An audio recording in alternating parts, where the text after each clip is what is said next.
4 फरवरी 2025 को पूरी दुनिया हैरान रह गई जब प्रेसिडेंट ट्रंप ने गाजा के लिए एक कंट्रोवर्शियल प्रपोजल रखा। Israeli prime minister Benjamin Netanyahu के साथ खड़े होकर ट्रंप ने गाजा की पैलेस्टीनियन पॉपुलेशन को नेबरिंग कंट्रीज में रिलोकेट करने का आह्वान किया। उन्होंने कहा कि यह अनप्रेसिडेंटेड मूव यूनाइटेड स्टेट्स के लिए गाजा का कंट्रोल लेने और उसके रीडेवलपमेंट को ओवरसी करने का रास्ता साफ करेगा। ट्रंप का विजन, जैसा कि उन्होंने बताया, गाजा को वॉर टॉर्न टेरिटरी से मिडिल ईस्ट के एक थ्राइविंग रिवियरा में बदलना था। यह एम्बिशियस और कुछ लोग कहेंगे ऑडेशियस प्लान तुरंत ही पैलेस्टीनियंस और इंटरनेशनल कम्युनिटी दोनों से आउटरेज और कॉन्डेमनेशन का ऑफरंट बना। क्रिटिक्स ने जल्दी ही फोर्स्ड डिस्प्लेसमेंट और एथनिक क्लेंजिंग के हिस्टोरिकल पैरेलल्स की ओर इशारा किया। ऐसे प्रपोजल की लीगैलिटी और मोरालिटी पर सवाल उठाया। ट्रंप का प्लान सोल्यूशन होने की बजाय कई लोगों को ऑलरेडी वॉलेटाइल रीजन में और इंस्टेबिलिटी और कॉन्फ्लिक्ट का रेसिपी लगा। ट्रंप ने इस प्रपोजल का रैशनल गाजा की डायर ह्यूमैनिटेरियन सिचुएशन के इर्द गिर्द केंद्रित किया, जिसे उन्होंने रबल और हेल बताया। उन्होंने तर्क दिया कि पैलेस्टीनियंस कहीं और बेहतर रहेंगे, यूनाइटेड स्टेट्स गाजा को रीबिल्ड करेगा और अनएक्सप्लोडेड ऑर्डिनेंस से लैंड क्लियर करेगा। हालांकि कई लोगों ने इस जस्टिफिकेशन को लैंड ग्रैब को लेजिटिमाइज करने और पैलेस्टीनियन प्रेजेंस को टेरिटरी से मिटाने के थिनली वेल्ड अटेम्प्ट के रूप में देखा। उन्होंने तर्क दिया कि प्रपोजल कॉन्फ्लिक्ट के रूट कॉजेस को इग्नोर करता है और पैलेस्टीनियंस के सेल्फ डिटर्मिनेशन के राइट को एड्रेस करने में फेल होता है। इंटरनेशनल कम्युनिटी फॉलआउट के लिए तैयार हो गया, यह जानते हुए कि अगर इंप्लीमेंट किया गया तो ट्रंप के प्लान में आने वाली जनरेशंस के लिए मिडिल ईस्ट के जियोपॉलिटिकल लैंडस्केप को रीशेप करने की पोटेंशियल थी। सबके मन में यही सवाल था कि क्या यह ऑडेशियस गैम्बल रीजन में पीस और प्रॉस्पेरिटी लाएगा या और कॉन्फ्लिक्ट और इंस्टेबिलिटी को इग्नाइट करेगा। ट्रंप के प्रपोजल पर पैलेस्टीनियन रिएक्शन स्विफ्ट और अनइक्विवोकल था। Outright rejection. गाजा में डिफैक्टो गवर्निंग अथॉरिटी हमास और पैलेस्टीनियन पीपल के internationally recognised representative Palestine Liberation Organisation PLO दोनों ने इस प्लान की निंदा की और इसे उनके फंडामेंटल राइट्स का ब्लेटेंट वायोलेशन बताया। हमास लीडर इस्माइल हनियह ने इस प्रपोजल को रिडिकुलस और अब्सर्ड बताते हुए डिनाउंस किया। ट्रंप पर इजरायली फार राइट के पैलेस्टीनियंस को उनकी होमलैंड से डिस्प्लेस करने के एजेंडा के साथ अलाइन होने का आरोप लगाया। उन्होंने कसम खाई कि पैलेस्टीनियन लोग फोर्स्ड रिलोकेशन के किसी भी अटेम्प्ट का विरोध करेंगे। 1948 अरब इजरायली वॉर के दौरान पैलेस्टीनियंस के कैटास्ट्रॉफिक डिस्प्लेसमेंट नाकबा के पैरेलल्स खींचते हुए हनियह ने जोर देकर कहा कि कॉन्फ्लिक्ट का ओनली सोल्यूशन इजरायली ऑक्यूपेशन को एंड करना और ईस्ट जेरूसलम को कैपिटल के रूप में एक इंडिपेंडेंट पैलेस्टीनियन स्टेट एस्टैब्लिश करना है। PLO ने हमास की कॉन्डेमनेशन को इको करते हुए इंटरनेशनल लॉ और UN रेजोल्यूशंस पर आधारित 2 स्टेट सोल्यूशन के प्रति अपनी कमिटमेंट पर जोर दिया। चीफ नेगोशिएटर सैब एरिकाट ने पैलेस्टीनियंस को रिलोकेट करने के किसी भी सजेशन को रिजेक्ट कर दिया, ये कहते हुए कि उनके सेल्फ डिटर्मिनेशन के राइट से समझौता नहीं किया जा सकता है।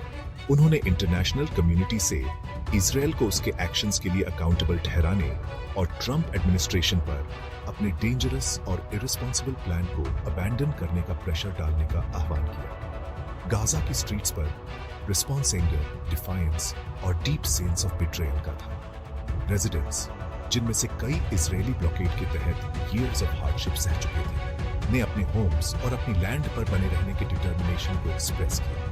उन्होंने ट्रंप के प्रपोजल को अपने डिस्पोजेशन की कंटिन्यूएशन और एक पीपल के रूप में एग्जिस्ट करने के उनके राइट से डिनाइल के रूप में देखा। मैसेज क्लियर था, पैलेस्टीनियंस नहीं भूलेंगे और फ्रीडम और जस्टिस के लिए उनका स्ट्रगल कंटिन्यू रहेगा। इंटरनेशनल कम्युनिटी ने ट्रंप के प्रपोजल पर नियर यूनिवर्सल कॉन्डेमनेशन के साथ रिस्पॉन्ड किया। प्लान के इंटरनेशनल लॉ और ह्यूमन राइट्स के ब्लेटेंट डिसरिगार्ड के खिलाफ पैलेस्टीनियन आउटक्राई को इको किया। वर्ल्ड लीडर्स, डिप्लोमैट्स और इंटरनेशनल ऑर्गेनाइजेशंस ने प्लान की निंदा करते हुए रीजन को और डिस्टेबलाइज करने और गाजा में ऑलरेडी डायर ह्यूमैनिटेरियन सिचुएशन को एग्जैसरबेट करने की उसकी पोटेंशियल के बारे में चेतावनी दी। ट्रंप द्वारा रिलोकेटेड पैलेस्टीनियंस के लिए पोटेंशियल डेस्टिनेशंस के रूप में आइडेंटिफाई किए गए 2 देशों जॉर्डन और इजिप्ट ने सबसे पहले प्रपोजल को कैटेगोरिकली रिजेक्ट किया। पैलेस्टीनियन इश्यू के आसपास अपनी कॉम्प्लेक्स हिस्ट्रीज और सेंसिटिविटीज वाले दोनों देश एक ऐसे प्लान का हिस्सा बनने को तैयार नहीं थे जिसे व्यापक रूप से पैलेस्टीनियन आइडेंटिटी को मिटाने और पैलेस्टीनियन टेरिटोरीज पर इजरायली कंट्रोल को लेजिटिमाइज करने के अटेम्प्ट के रूप में देखा जाता था।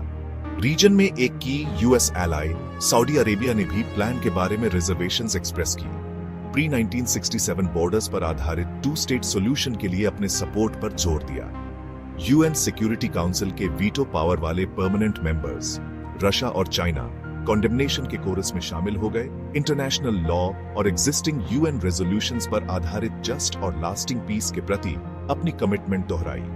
गाजा को ह्यूमैनिटेरियन एड का एक मेजर प्रोवाइडर यूरोपियन यूनियन ने प्रपोजल पर अपनी डीप कंसर्न एक्सप्रेस की। इंटरनेशनल लॉ को अपहोल्ड करने और सभी लोगों के राइट्स की रक्षा करने के इंपॉर्टेंस पर जोर दिया। ईयू ने रीजन में लास्टिंग पीस और स्टेबिलिटी के लिए ओनली वायबल पाथ के रूप में निगोशिएटेड टू स्टेट सॉल्यूशन के प्रति अपनी कमिटमेंट दोहराई। सेक्शन 4 असहमति की आवाज, ह्यूमन राइट्स और लीगल कंसर्न्स। जियोपॉलिटिक्स के दायरे से परे ट्रंप के प्रपोजल ने ह्यूमन राइट्स ऑर्गेनाइजेशंस और लीगल एक्सपर्ट्स से आलोचनाओं का एक फायरस्टॉर्म शुरू कर दिया, जिन्होंने इसे इंटरनेशनल लॉ का ब्लेटेंट वायोलेशन और पोटेंशियली कैटास्ट्रोफिक कॉन्सिक्वेंसेस वाला एक डेंजरस प्रेसिडेंट बताया। Amnesty international, human rights watch और अन्य प्रोमिनेंट ऑर्गेनाइजेशंस ने प्लान की निंदा की, इसे एथनिक क्लेंजिंग का एक फॉर्म और ह्यूमैनिटी के खिलाफ एक क्राइम बताया। सिविलियन पॉपुलेशन को उसके टेरिटरी से फोर्सिबली ट्रांसफर करने की इलीगैलिटी को हाईलाइट किया।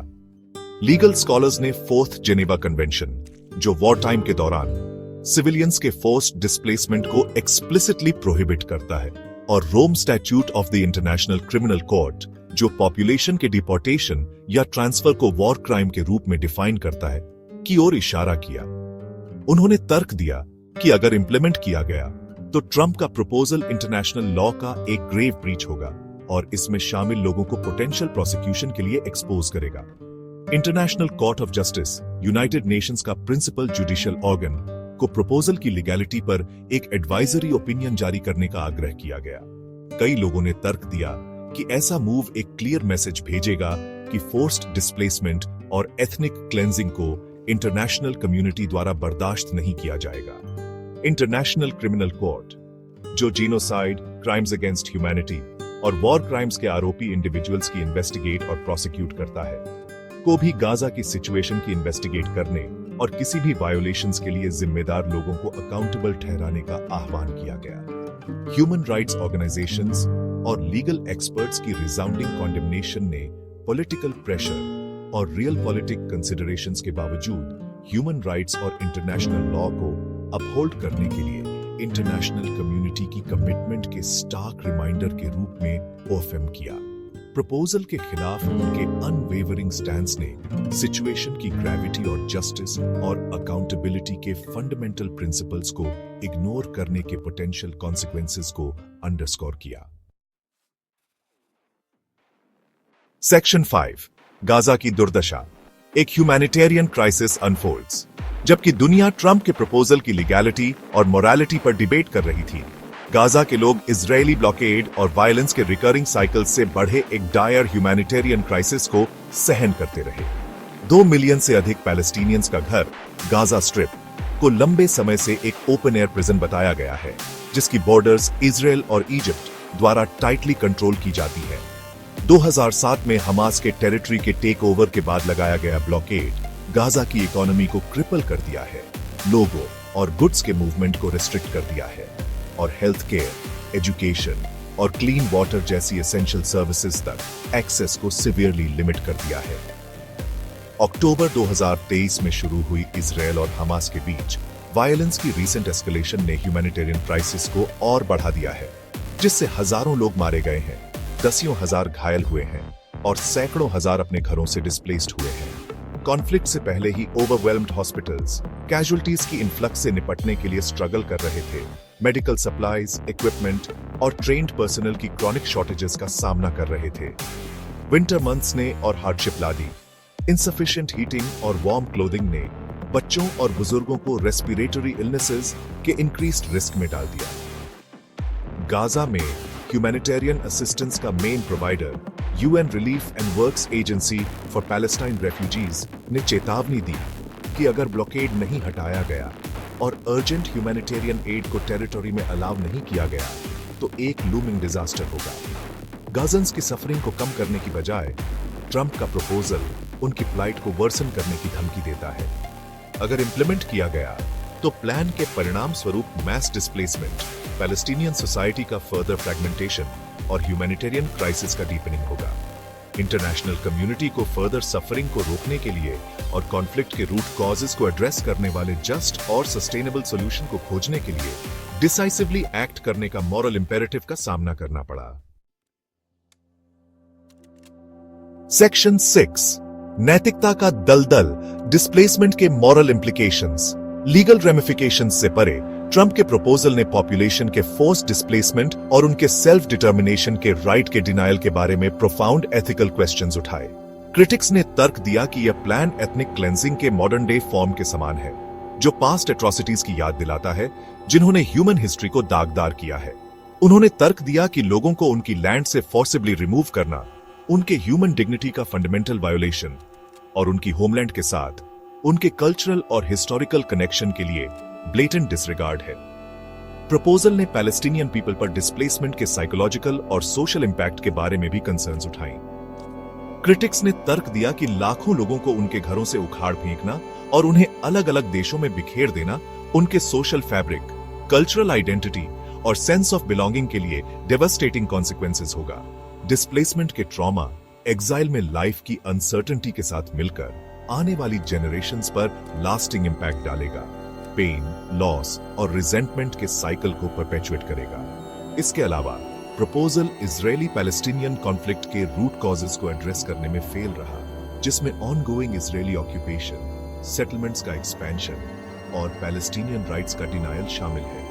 क्रिटिक्स ने तर्क दिया कि ट्रू और लास्टिंग पीस केवल एक जस्ट और इक्विटेबल सॉल्यूशन के माध्यम से ही अचीव की जा सकती है, जो पैलेस्टीनियंस और इजरायलीज दोनों की लेजिटिमेट एस्पिरेशंस को एड्रेस करे, न कि यूनिलैटरल एक्शंस के माध्यम से जो एग्जिस्टिंग पावर इम्बैलेंसेस को और इंट्रेंच करे और रिजेंटमेंट को फ्यूल करे।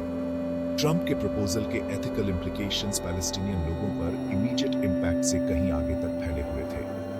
ये इंटरनेशनल नॉर्म्स और प्रिंसिपल्स के डेंजरस इरोजन को रिप्रेजेंट करता है, एक प्रेसिडेंट सेट करता है जो अन्य स्टेट्स को डिस्प्लेसमेंट और डिस्पोजेशन की सिमिलर पॉलिसीज को परस्यू करने के लिए एम्बोल्डन कर सकता है। इस मॉरल क्रॉसरोड्स का सामना कर रहे इंटरनेशनल कम्युनिटी की जिम्मेदारी थी कि वह ह्यूमन राइट्स के प्रति अपनी कमिटमेंट को अपहोल्ड करे और कॉन्फ्लिक्ट के जस्ट और पीसफुल रेजोल्यूशन की दिशा में ऑफन करे, जो सभी की डिग्निटी और राइट्स का रिस्पेक्ट करे।